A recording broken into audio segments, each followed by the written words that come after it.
Yo, what is going on, everyone? My name is Nick, or the Notorious Fantasy, and in today's video, we are going to be going over Week 6 running back start or sit decisions for fantasy football in 2020. We are going to be going over every single matchup. Now, this week, there is not even a Thursday night football matchup due to the Bills game getting pushed to Tuesday today as you guys are watching this, so now there's no Thursday game. That game gets moved to Monday, so there's only Sunday through Monday games for this week. Just thought that was an important note since there's probably going to be no live stream on Thursday since there's going to be no game. Now, before I get into these Week 6 running back start or sit decisions, I'd like to ask that if you guys do end up enjoying this video at any point, to please make sure to hit that subscribe button down below, because not only is it free, I put out content every single day to help you guys win that 2020 Fantasy Football Championship. So without further ado, let's get right into it. Week 6 running back start or sit decisions. We begin here with the Broncos at the New England Patriots. Again, this is not the Thursday night football matchup. This is going to be Sunday, the early Sunday slate. So we begin here with the Broncos at the Patriots. Like I said, for the starts, I like James White as well as Damian Harris in this game for the New England Patriots.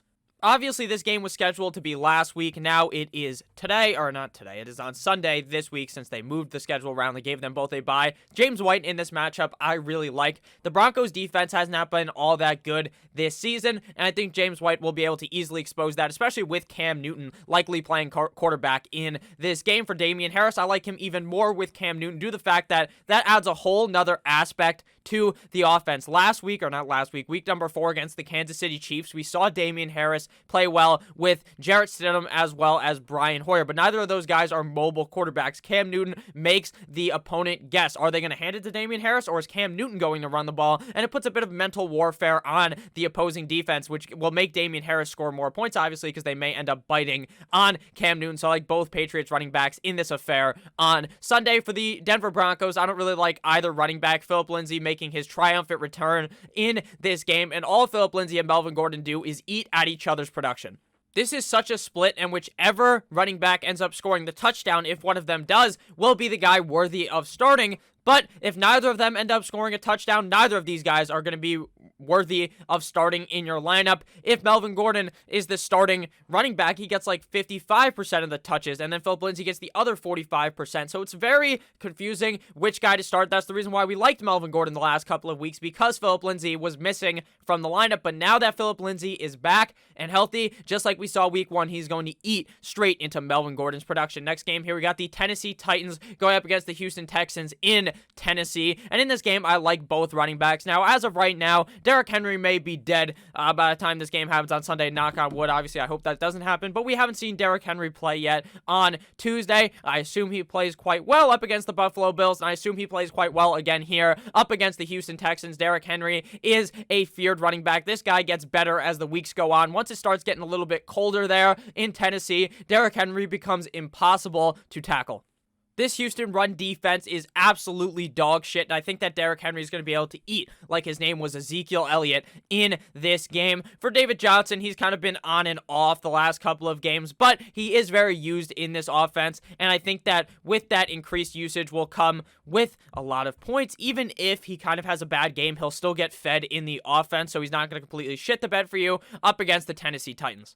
So overall, I like both running backs in this game. Next game here, we got the Cleveland Browns at the Pittsburgh Steelers in Pittsburgh, obviously, because they're at the Pittsburgh Steelers. I like Kareem Hunt in this game. Kareem Hunt balled out of control last week up against the Indianapolis Colts. I thought we would see more of the second-string running back now that Nick Chubb is out in D'Ernest Johnson, but he was not all that involved in that game, and this week he gets the steel curtain, so I'm even more sold out here on D'Ernest Johnson. For this week, maybe he'll bounce back next week, but with that said, against the Pittsburgh Steelers, it'd be tough to start D'Ernest Johnson. Kareem Hunt will obviously be able to overcome it due to the increased volume in the pass-catching game, as well as the fact that Kareem Hunt, even up against tougher defenses, we have seen him kind of succeed. And last week we saw the Eagles running back Miles Sanders up against the Philadelphia Eagles, or up against the Steelers. Jesus.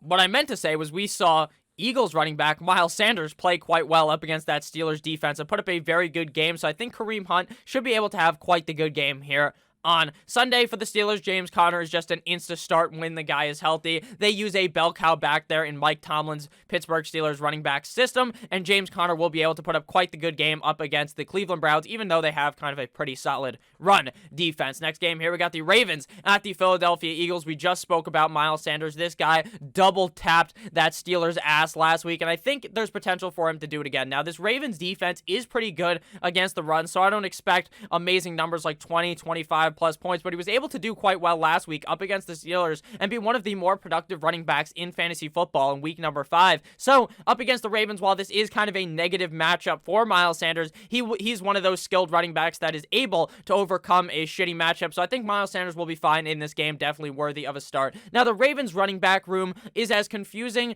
as it gets. Regardless of which guy you put in, you're probably going to end up disappointed. Mark Ingram should be the starting running back, but he never ends up getting enough touches, and it's really touchdown reliant on any of these guys. The guy you start will probably be the completely wrong one, so I just suggest sitting all 3 of them, because on a weekly basis, it is impossible to figure out which one of these motherfuckers is going to get more touches. So I'm sitting Mark Ingram, I'm sitting down Gus Bus Edwards, and I'm sitting down, just kidding, Dobbins, J.K. Dobbins. Next game here, we got the Washington football team at the New York football Giants, but before I get into it, I'd like to give you guys a quick word from my friends and my sponsor over at OverlayDFS.com.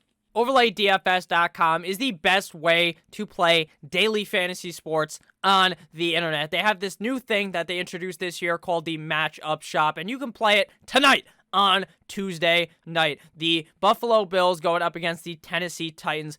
All you have to do, it's so simple. You pick a player versus another player in their fantasy matchup. Who scores more points head-to-head plus the spread? So who do you think scores more points? Stephon Diggs -1 point or Devin Singletary +1 fantasy point? It's that simple. It's basically fantasy football for dummies. It's so simple. I'm a dummy. I can do it. You guys are wicked smart, just like they say in that movie. Make sure you guys play. It's a very fun time. It's very simple, and you guys are going to be winning some big bucks today on Tuesday night. Ezekiel Elliott last week ran a certified train on that New York football Giants defense. He fucked them to sleep and murdered them like I murder my bookie every weekend in NFL gambling. But we're also going to be murdering your opponents in fantasy football, because that's just what we do. And Antonio Gibson is going to have that upside this week. Now, I understand J.D. McKisson titties last week was very involved, and that guy put a dagger straight into my chest in one of my leagues, which was very disappointing. With Alex Smith on the field, J.D. McKissick was getting a lot more dump-offs than I would have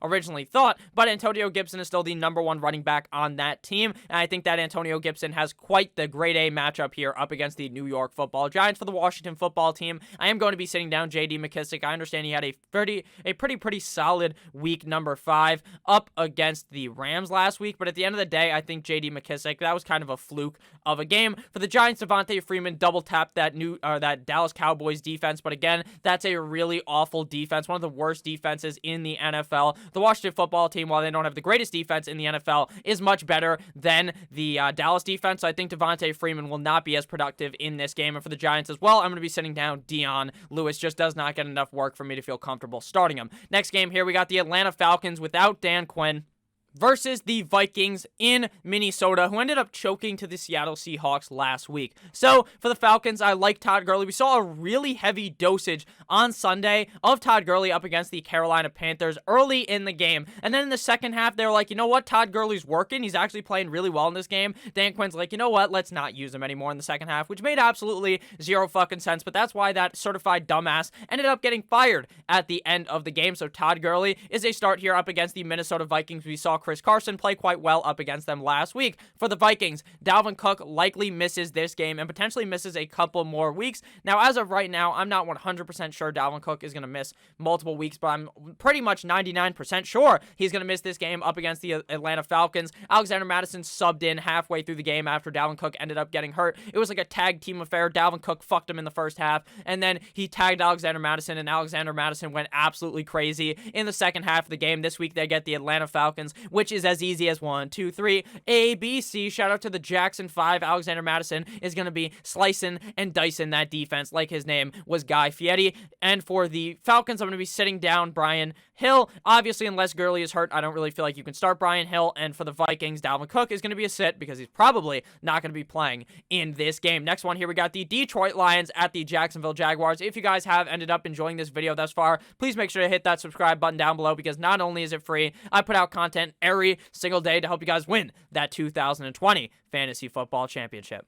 Back to the Lions at the Jacksonville Jaguars. In this game, you would think this would be the fuego matchup for the Lions running backs, and if one was to do good, it would probably be AP, but at the end of the day, it's just a smorgasbord of running backs in that backfield. It's very hard to figure out which one on a weekly basis you're going to want to be starting, and it's pretty touchdown dependent there in Detroit, so I would just stay away from that whole running back core, even in a easy matchup up against the Jacksonville Jaguars. I just don't feel ultra confident in calling one of these guys to be better than the others. For the Jacksonville Jaguars, I'm going to be starting James Robinson. Now, I understand he did struggle last week in that game up against the Houston Texans, but I think he's in here for a bounce back. He's a good 10-plus points on a weekly basis, and what more can you ask for a running back that you randomly picked up off the waiver wire? With that said, James Robinson is in it for a good matchup here, a juicy matchup up against the Detroit Lions. I think we could see a huge game out of him this week after that bounce back game after the Houston Texans. Next one here, we got the Cincinnati Bengals at the Indianapolis Colts. Now, last week, the Bengals got a heavy dosage of the Ravens defense slamming Joe Burrow onto the ground and railing him while everyone just watched because that offensive line is about as useful as a broken condom. With that said, Joe Mixon still played quite fine on Sunday, and I expect another pretty solid game out of him this week up against the Indianapolis Colts. Obviously not that 40-point week that he had up against the Jacksonville Jaguars a couple of weeks ago, but don't be surprised if he puts up 15, maybe even 20 points in this route up against the Colts. We saw Kareem play quite well against them last week. For the Colts, I like Jonathan Taylor. He had his bounce-back game last week up against the Browns, played very, very well, and I think that we could see Jonathan Taylor continue to be that guy. There's a reason why I told you guys to buy him low last week. For the Colts, I'm also going to be sitting down Nyheim Hines. It just seems so confusing on when to start him, when not to start him. Based upon this matchup, I'm not too sure the Bengals are ultra close in this game, but Phillip Rivers kind of sucks ass. He just looks completely awful. Looks like exactly what the Indianapolis Colts didn't want when they brought him in for 1 year on that contract. So I'm not ultra confident in Nyheim Hines. And for the Bengals, I'm not starting Giovanni Bernard unless Joe Mixon is deceased, 6 feet under, taking that big dirt nap. Next game here, we got the Chicago Bears and 9-inch Nick Foles going up against the Carolina Panthers in Carolina. Both these teams coming off of a W, eating a W like their name was Jameis Winston. The Bears ended up beating the Buccaneers last week, and Tom Brady and the Panthers ended up defeating the Atlanta Falcons on Sunday. Last week up against the Bucs, David Montgomery looked very good. What I've been waiting for all season from him is what happened. Sure, he didn't get 1 million rushing yards, but he was very heavily involved in the receiving game for the Chicago Bears, which is what I've always wanted David Montgomery to be. Now, sadly, it took Tariq Cohen tearing his ACL, being out for the season, for that to happen. But hey, at the end of the day, some things happen for the worse, and they make other things better. That made David Montgomery much better. I think I expect a heavy dosage of Montgomery in this game for the Panthers. Christian McCaffrey out again, most likely. Mike Davis going to fly straight in your lineup. Fat Mike has been destroying defenses, hitting them with the 1-2 Mayweather, tattooing his name right on their ass as he run by and spanks their ass and runs straight into the end zone. Mike Davis has been balling the last couple of weeks, and I expect nothing less than a top 10 performance this week up against the Bears. Next game here, we got the New York Football Jets at the Miami Dolphins. This game was supposed to happen a bunch of weeks from now, rescheduled due to the big Rona. So now the Dolphins get the Jets this week, and I expect Myles Gaskin, that bitch Carol Gaskin, to put up a big game this week up against the New York Football Jets defense. That Jets defense is so fucking bad.